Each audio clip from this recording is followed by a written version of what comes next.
કેમ છો ધનપુર પ્રાથમિક શાળાના બાળકો? મજામાં છો ને? આજે આપણે શું શીખીશું? અંગ્રેજી. ઇંગ્લિશ શીખીશું ને? Okay, let's start. Are you ready? Are you ready? તો આજે એટલે કે today we learn English and there is a one question. What is the question?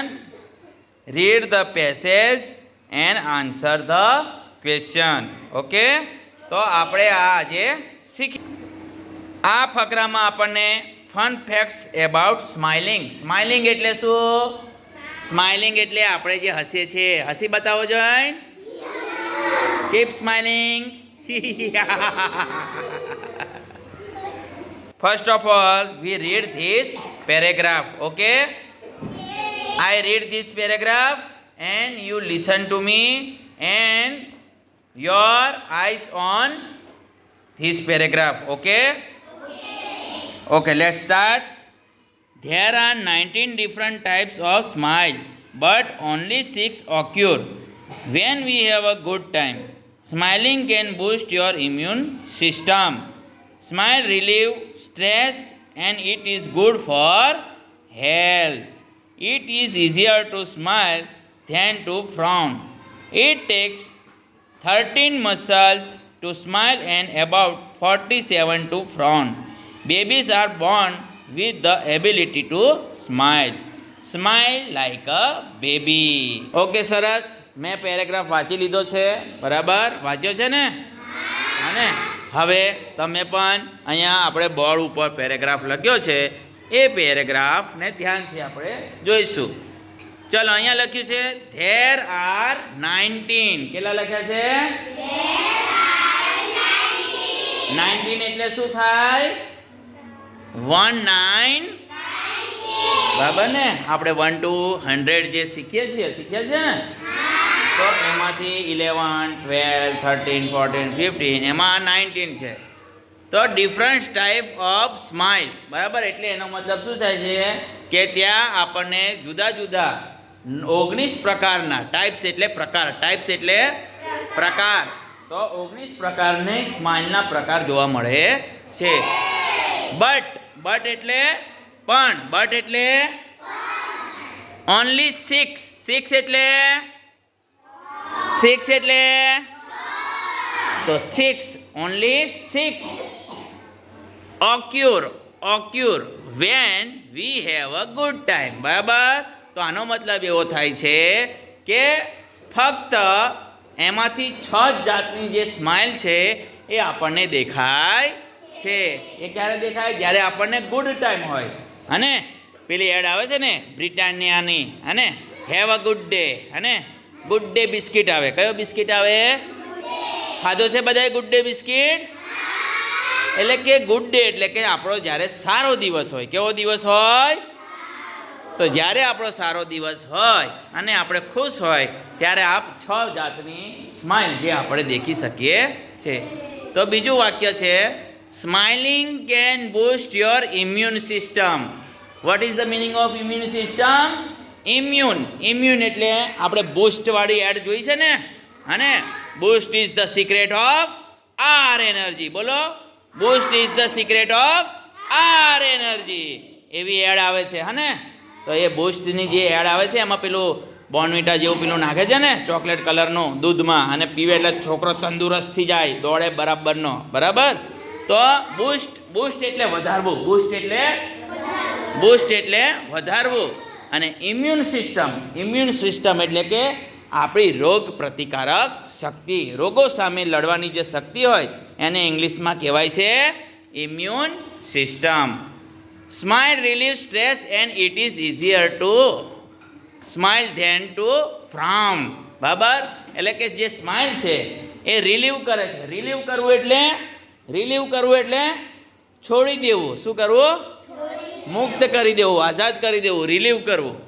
Stress એટલે અકળાઈ જઈએ આપણે, અને બહુ બધું લેસન બાકી હોય અને બહુ બધું કામ મમ્મી આપણે જા મેં નહીં કરવાનો લેસન, જા મેં નહીં કરવાનો, મેં નહીં જતો બજાર, આવું તેવું આપણે કહેતા હોઈએ છે. બરાબર, જે અકળાઈ જઈએ, એકદમ સ્ટ્રેસ આવી જાય. બરાબર, કામ કરીને આપણે ભણીને થાકી જઈએ કે કંઈક કામ કરીને થાકી જઈએ, મગજ ઉપર બહુ ભાર આવી જાય, તેને આપણે કહીએ સ્ટ્રેસ આવી ગયો કહેવાય. શું કહેવાય?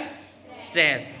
And it is easier to smile than to frown. એટલે કે એનો મતલબ છે કે સ્માઇલ કરવાથી આપણું સ્ટ્રેસ એટલે કે આપણું જે મગજ પરનો ભાર છે એ ટેન્શન ઓછું થઈ જાય છે. અને એ ઇઝી છે. ઇઝી છે એટલે કે સહેલું છે. શેના કરતાં સહેલું છે? તો કે ખુરકવું, એમાં અકળાઈએ ને એની કરતાં સ્માઇલ કરી બતાવો કેટલું સહેલું છે. જો સ્માઇલ કરી બતાવવાનું, હે ને, સ્માઇલ કરવાનું કેટલું સહેલું, અને ઘુરકી આખું એ કરી. હા, એટલે ફ્રોન એટલે ઘુરકવું, એના કરતાં સ્માઇલ કરવું સહેલું છે, એવું આપણને આ વાક્ય કહે છે. પછી કહે છે બેબીઝ. બરાબર, બેબી એટલે છોકરું, નાનું છોકરું, એને બેબી કહેવાય. અને અહીંયા બેબીઝ છે. શું છે? તો બેબીઝ એટલે અહીંયા બચ્ચાઓ, છોકરાઓ થાય, એટલે અહીંયા બેબીઝ આર લખ્યું છે. શું લખ્યું છે? એટલે કે વાક્ય બહુવચનમાં છે. તો babies are born with the ability to smile. એટલે કે નાનું જે છોકરું હોય છે એ એબિલિટી એટલે કે વિશેષતા સાથે જન્મ્યો હોય. કઈ વિશેષતા? તો કે હસવાની. નાનું છોકરું હસતું જ હોય, હે ને, ઘોડિયામાં દેખીએ તો પણ હસતું હોય, હે ને. તો નાના છોકરાને દેખીને આપણને પણ મજા આવે છે, અને નાના છોકરાને હસવાની એબિલિટી મળેલી હોય છે. Smile like a baby. ચલો, નાના છોકરાની જેમ હસી બતાવો. Smile like a baby. Okay, બરાબર. તો આપણે આનું આખું ટ્રાન્સલેશન કરી દીધું છે. બરાબર, કેટલાક જે ડિફિકલ્ટ શબ્દો હતા એ આપણે સમજી ગયા છે. અને હવે એની પછી નીચે કેટલાક ક્વેશ્ચન્સ આપ્યા છે. તો ફર્સ્ટ ક્વેશ્ચન શું છે? હાઉ, વાંચો, how should we smile. How should we smile. તો આપણે કેવી રીતે હસી શકીએ? બરાબર, તો આપણે એનો જવાબ શું લખીશું કે વી સ્માઇલ લાઉડલી. વી સ્માઇલ લાઉડલી એટલે આપણે જોરથી હસી શકીએ. અને વી સ્માઇલ સોફ્ટલી એટલે કે ધીમે રહીને પણ હસી શકીએ. બરાબર, અને વી સ્માઇલ લાઈક અ બેબી, આપણે બેબીની જેમ પણ હસી શકીએ છીએ. ઓકે, તો are you understand first question? Okay, now next, second question. What is the second question? Find similar. શું લખ્યું છે? Similar એટલે સમાનાર્થી. Find similar word for various. Various એટલે શું થાય? પ્રકાર. બરાબર, તો ચલો મને કોણ ફાઇન્ડ કરી બતાવશે આમાંથી? સિમિલર વર્ડ ફોર વેરિયસનો સમાનાર્થી શબ્દ કોણ શોધીને બતાવશે ફકરામાંથી? ઓકે, કોને આવડે છે? જાનવી, તને ખબર છે? વિવેક, ખબર છે? બીજા કોને ખબર છે? આપણે ફકરામાં જોયો કે વેરિયસ એટલે કે પ્રકારનો સમાનાર્થી શબ્દ ફકરામાં આપ્યો છે. ચલો, કોણ કહેશે? જાનવી કહેશે. ચલો, સરસ. જાનવી બતાવો. યસ, શું લખ્યું છે? ટાઈપ્સ. શું લખ્યું છે? ટાઈપ્સ. શું લખ્યું છે? બરાબર, તો વેરિયસનો સમાનાર્થી શબ્દ શું થશે? ટાઈપ્સ થશે. શું થશે? ટાઈપ્સ થશે. તો કઈ જતા રહ્યા?